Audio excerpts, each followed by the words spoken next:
Alright, so it's just the cat again, and I'm doing a tutorial on shading.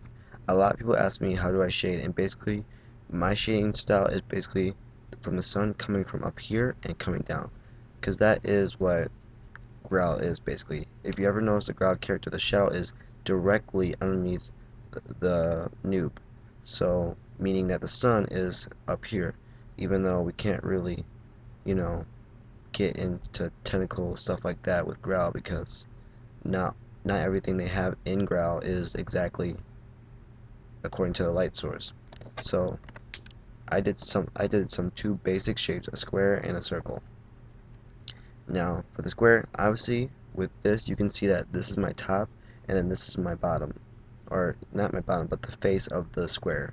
And that's how you would shade a box from the sun coming down.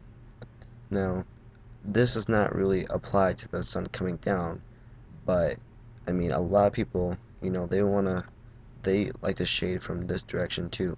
So I decided to show that direction, but you can easily just cut this out, paste it back in, rotate it,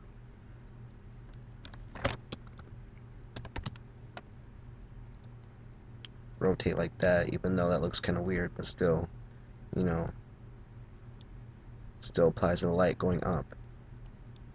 Even though I don't usually do that for my circles because I just like to keep it actually looking round and not looking weird. On this side, some people tend to screw up on shading. One one example that I usually see when it comes to squares is that people shade as if light is just coming from this angle, which is not wrong, but you can't really notice that it's a square. As in this, you notice that it's a box. It looks like a square. This one, I mean, the outline looks like a square, but the shading doesn't make it look like one.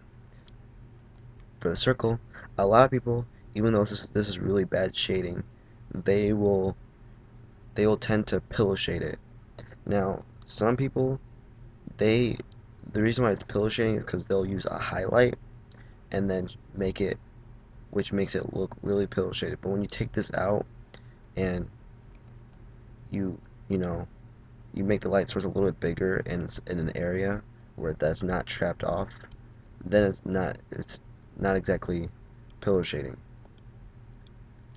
I mean, before you had the light trapped, and you don't want the light trapped, and so you want to avoid pillow shading. You need at least a place where the light extends at least to the outline.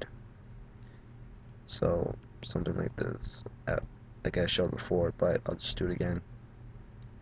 I mean, that's a really bad shading for something like this, but at least you can see that the light is coming from here instead of just coming dead on the circle, which is really not growl shading. Growl shading comes from above, and then I don't know who got the idea, but people have shaded stuff that comes from the side. But anyways, it mainly comes from the top. So if you shaded something like this, you're assuming that the light is just like going straight onto the object, as if your iPod is the light source and you're playing and it's just showing on that area. And so yeah, that's basically how you would shade growl style. And yep, that's basically it for my tutorial. Thanks for watching.